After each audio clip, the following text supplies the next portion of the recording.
बिस्मिल्लाहिर्रहमानिर्रहीम। सामीन मोहतरम, अस्सलामु अलैकुम वरहमतुल्लाहि वबरकातुहू। नाज़रीन, आज की गुफ्तगू में मर्दाना कमज़ोरी के ख़ात्मे के लिए एक ख़ूबसूरत क़ुरानी वजीफ़ा, क़ुरानी अमल आपकी खिदमत में पेश करने की सआदत हासिल कर रहा हूँ। नाज़रीन, ये अमल उनके लिए है जो शादीशुदा हैं, ख़ुद भी जिनसी तस्कीन से महरूम हैं और उनकी बीवियाँ भी जिनसी तस्कीन से महरूम हैं और वो अपने मर्दों से शिकवा करती रहती हैं। वो मर्द ये अमल करें, इंशाअल्लाह इस अमल की बरकत से उनको ख़ुद भी जिनसी तस्कीन मिलेगी और उनकी बीवियों को भी इंशाअल्लाह मिलेगी। कोई भी क़ुरानी अमल नाजायज़ इस्तेमाल न किया जाए, कोई भी वजीफ़ा गलत मकसद के लिए न पढ़ें। जो शख्स कोई भी क़ुरानी वजीफ़ा किसी भी गलत मकसद के लिए पढ़ता है, वो सज़ा का ख़ुद ज़िम्मेदार है। दुनिया भी मकाफ़ात अमल है, आखिरत में तो मुआख़ज़ा होगा ही होगा। नाज़रीन, अब हम अपने अमल की तरफ आते हैं। मैंने सूरह कहफ़ की 2 आयात का इंतख़ाब किया है, आयत नंबर 98, आयत नंबर 99। आयत नंबर 98, आयत नंबर 99, 98, 99, 2 आयात का इंतख़ाब किया है। सबसे पहले उनको पढ़ देता हूँ, फिर तरीक़ा बता देता हूँ। बिस्मिल्लाहिर्रहमानिर्रहीम। फ़इज़ा जाअ वअदु रब्बी जअलहु दक्का व कान वअदु रब्बी हक़्क़ा व तरकना बअज़हुम यौमइज़िन यमूजु फ़ी बअज़िन व नुफ़िख़ फ़िस्सूरि फ़जमअनाहुम जमआ। ये 2 आयत हैं सूरह कहफ़ की, आयत नंबर 98, आयत नंबर 99। इन 2 आयत को 11 मरतबा रोज़ाना पढ़ें। पढ़कर पानी पे दम कर लें, किसी भी वक़्त पढ़ सकते हैं। ज़रूरी नहीं है कि बाद नमाज इशा पढ़ना है या बीवी के पास जाने से 1 घंटा पहले, 2 घंटा पहले पढ़ना है। ऐसी कोई कैद नहीं है, ऐसी कोई शर्त हमारी तरफ से नहीं है। नाज़रीन, किसी भी वक्त आप पढ़ सकते हैं। पढ़कर पानी पे दम करें और रोज़ाना पानी पी लें और रोज़ाना नया पानी दम करके पिएं।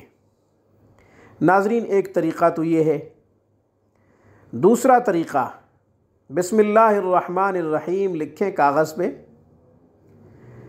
इसके बाद इन 2 आयत को लिखें, एक तावीज़ बना लें, अपने गले में डाल लें।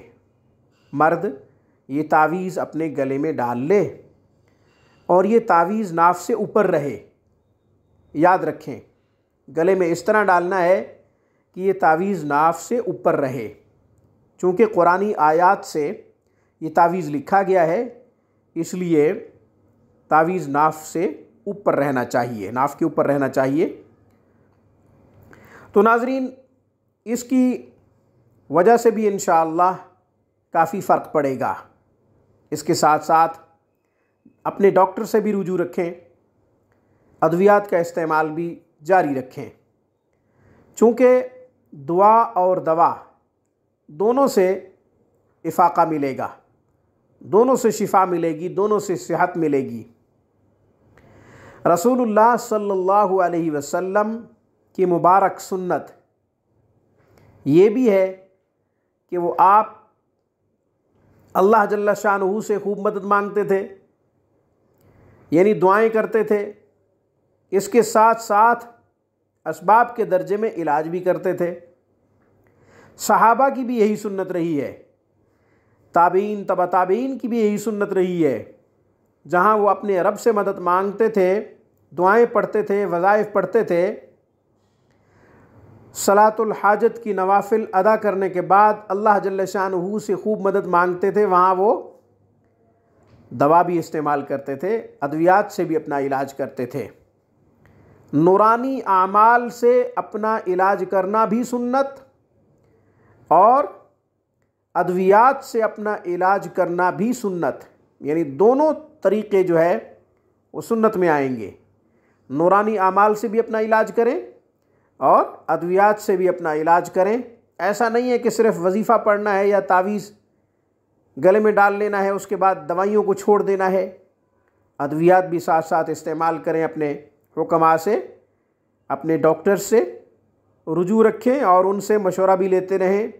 जिन चीज़ों से परहेज़ बताएं उन चीज़ों से आप परहेज़ भी करें। अल्लाह जल्ल शानुहु से दुआ है कि अल्लाह सब के दुख दूर फरमाए। जो भी जिसकी भी परेशानी है और जो भी परेशानी है, अल्लाह सब की परेशानियों को आसानियों में तब्दील फरमाए। इस दुआ के साथ आज मुझे दीजिए इजाज़त। फिर इंशाअल्लाह किसी नेक्स्ट वीडियो में एक नए मसले के लिए खूबसूरत वजीफ़ा लेकर आपकी खिदमत में हाज़िर होंगे। अक़ूलु क़ौली हाज़ा व अस्तग़फ़िरुल्लाह व आख़िरु दावाना अनिल हम्दुलिल्लाहि रब्बिल आलमीन।